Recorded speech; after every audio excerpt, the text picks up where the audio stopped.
অবশেষে চেনারূপে দৌড়া দিল আর্জেন্টিনা।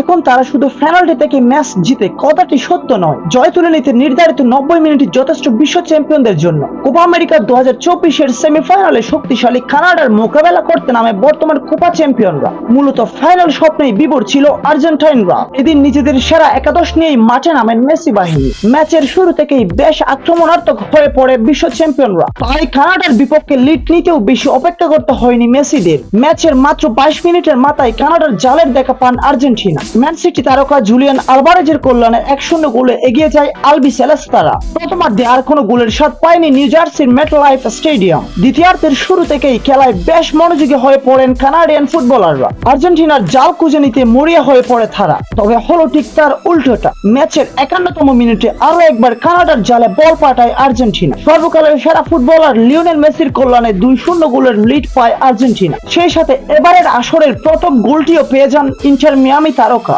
90 মিনিটের খেলা শেষ হয় এখানেই। শক্তিশালী কানাডাকে 2-0 গোলে উড়িয়ে দিয়ে কোপা আমেরিকা 2024-এর মেগা ফাইনালের টিকিট পায় আর্জেন্টিনা। নিশ্চয়ই কোপা শিরোপা ধরে রাখতে চাইবে ডিফেন্ডিং চ্যাম্পিয়নরা। তাই নিজেদের সবটুকুই ঢেলে দিতে প্রস্তুত থাকবে ফাইনাল ম্যাচটি। তবে কাজটা যে মোটেও সহজ হবে না আর্জেন্টাইনদের জন্য, কারণ ফাইনালে তাদের মোকাবেলা করতে হবে চলতি আসরের অন্যতম সেরা দুটির কোনো একটি দলের। অর্থাৎ দ্বিতীয় সেমিফাইনালের কলম্বিয়া উরুগুয়ে ম্যাচে জয়ী দলের মোকাবেলা করতে হবে মেসিদের। তবে ফাইনাল ম্যাচের আগে সর্বকালের সেরা ফুটবলার লিওনেল মেসির ফর্মে ফেরাটা দারুণ সুখবর আর্জেন্টিনার জন্য। লিও মেসি সরফে ফিরলে আর্জেন্টিনাকে আটকানোর সাধ্য থাকবে না বিশ্বের কোনো দলের।